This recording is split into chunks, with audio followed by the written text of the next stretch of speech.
తెలంగాణ ప్రభుత్వం ప్రతిష్టాత్మకంగా చేపట్టిన కళ్యాణ లక్ష్మి షాదీ ముబారక్ చెక్కులను ఈరోజు Serilingampally MLA PSC chairman Arikepudi Gandhi కార్యాలయంలో కార్పొరేటర్ వెంకటేష్ గౌడ్ తో కలిసి అందజేశారు। ఈ సందర్భంగా ఎమ్మెల్యే గాంధీ మాట్లాడుతూ ఆల్విన్ కాలనీ, వివేకానంద నగర్, హైదర్ నగర్, కూకట్పల్లి డివిజన్లకు చెందిన లబ్ధిదారులకు ఈరోజు షాదీ ముబారక్ కళ్యాణ లక్ష్మి చెక్కులను అందజేయడం జరిగిందని, కాంగ్రెస్ ప్రభుత్వం వచ్చిన తర్వాత పలు పథకాలు చేపట్టి వాటిని అమలు చేస్తూ ముందుకు సాగుతున్నామని ఆయన తెలియజేశారు। మీ అందరికీ తెలుసు,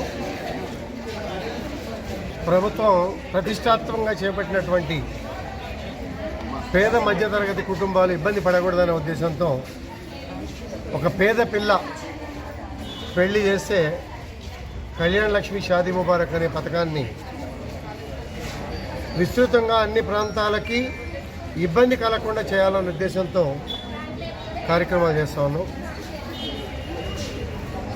గతంలో కొంత లేట్ చేసినప్పటికీ కూడా ఇప్పుడు అప్ టు డేట్ పెండింగ్ లేకుండా నేను కూడా ఇద్దరు ఎంఆర్ఓ, ఆర్డీఓ, కలెక్టర్తో కూడా మాట్లాడటం, ఎటువంటి పెండింగ్ లేకుండా ఇప్పటి వరకు వచ్చిన అప్లికేషన్లు అన్నింటినీ కూడా పూర్తిగా క్లియర్ చేసి భవిష్యత్తులో కూడా ఈ స్కీముని పెంచే ఆలోచనలో ముఖ్యమంత్రి రేవంత్ రెడ్డి గారు ఆలోచన చేస్తూ ఉన్నారు।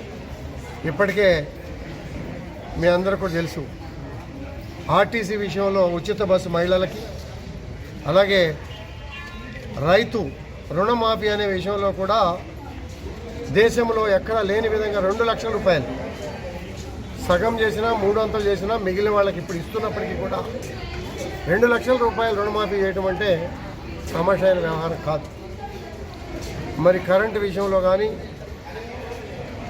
ఇటువంటి విషయాల్లో కూడా ప్రత్యేక శ్రద్ధ తీసుకొని ఆర్థిక పరిస్థితులు కొంత ఇబ్బందికరంగా వాతావరణంలో ఉన్నప్పటికీ కూడా సంక్షేమం ఆగకూడదు, అవసరమైతే ఒక అడుగు ముందుకేయాలని చక్కటి ప్రణాళికలతో ముందుకు పోతూ అభివృద్ధిగా ముందుకు పోయే ఉద్దేశంలో మేమంతా కూడా ముందుకు నడుస్తూ ఉన్నాం। దానిలో భాగంగానే ఇది ఒక 3 డివిజన్లో మాత్రమే 173 చెక్కులు ఈరోజు అందజేయడం జరుగుతుంది। పేద మధ్యతరగతి కుటుంబాలందరికీ కూడా చెక్కు తీసుకున్న వాళ్ళందరూ కూడా రాష్ట్ర ప్రభుత్వం తరఫున, మా కాన్స్టిట్యుయెన్సీ ప్రజల తరఫున చెక్కులు తీసుకున్న వాళ్ళందరికీ కూడా అభినందనలు, శుభాకాంక్షలు।